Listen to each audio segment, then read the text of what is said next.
Hello and welcome back to Let's Unpack That. We're going to talk today about what to do to prepare for returning to an in-person world. So, some of you may be vaccinated, some of you may be on your way, you may have had one dose, some of you may not be thinking about it or considering it at all. What is important for you to know is that much of your decision making around to go in person, to stay tele, to stay remote is completely within your control. So there are people who are going to want to work with you through teletherapy or telecoaching. There are people who are going to want to return to in-person. There are people who will want to do a hybrid.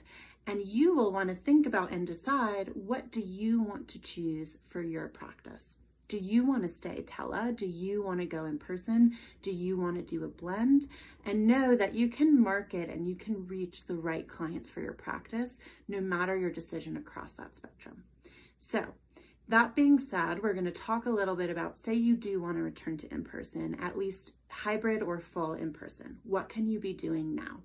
So you do want to think about getting vaccinated. And as healthcare providers, behavioral health providers, you are likely eligible for a vaccine in your area. So that may be a great first step for you, especially if you take the vaccine that has about a month in between first dose and second dose. You may want to get that ball rolling. Now, also, you can do things like walk and talk sessions with clients outdoors, masked, and that can work for you now, particularly as the weather in many places starts turning a little bit warmer.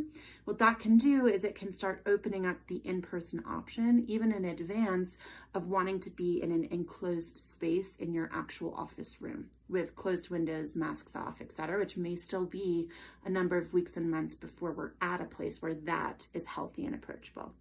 You can also try walk and talk sessions where you're not in the same place and you're walking and talking on the phone with your client, even if you're in totally different parts of the city or totally different geographies.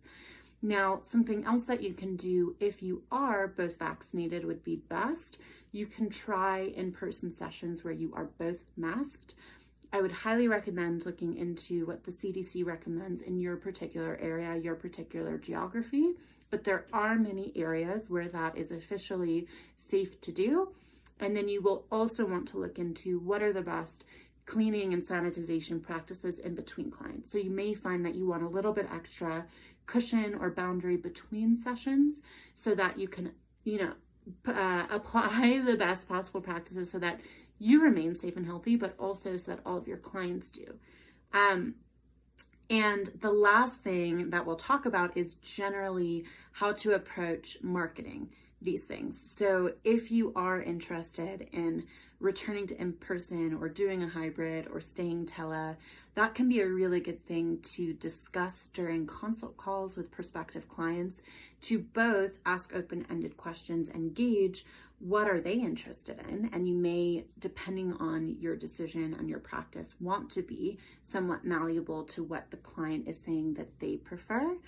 Or if you're finding that across your practice, you're going to want a consistent stance and a consistent practice there, that you communicate that clearly to prospective clients, because you don't necessarily want to set yourself up or your client up for a situation where you have a handful of sessions tele and then it's universally in-person only at your practice, or vice versa, that say your client is really interested in returning to in-person and you've decided that you're going to stay tele forever, and in a couple of weeks or months they say, actually it's really important to me to go in person, and you wind up referring out, which may be disruptive to the care or may feel disruptive in your day-to-day, how much you're investing in that clinical relationship, and so on. So I hope that some of these insights and perspective is helpful for you today, and we'll close with how we started. We're going to come full circle just to say that truly this is your decision. This is one of the blessings of being a business owner, is that you can reflect on and process what are some of the things that you are craving, that you are seeking in this next chapter and next phase of your practice, and trust that the right clients are out there who share that same perspective, yearning, and approach. And we'll talk more about exactly how to reach them. So keep your eyes peeled for the question bubbles in our stories so that we can continue to answer the questions that are most top of mind for you. And if there's anything that's been helpful for you that I have not mentioned, please do comment in this comment section here. You never know who you're going to support, and you can always reach out to us to let us know what questions arise so that we continue to be as supportive as possible. I hope that you have a grounding and inspiring rest of your day, and I look forward to reconnecting on the next Let's Unpack That. Bye.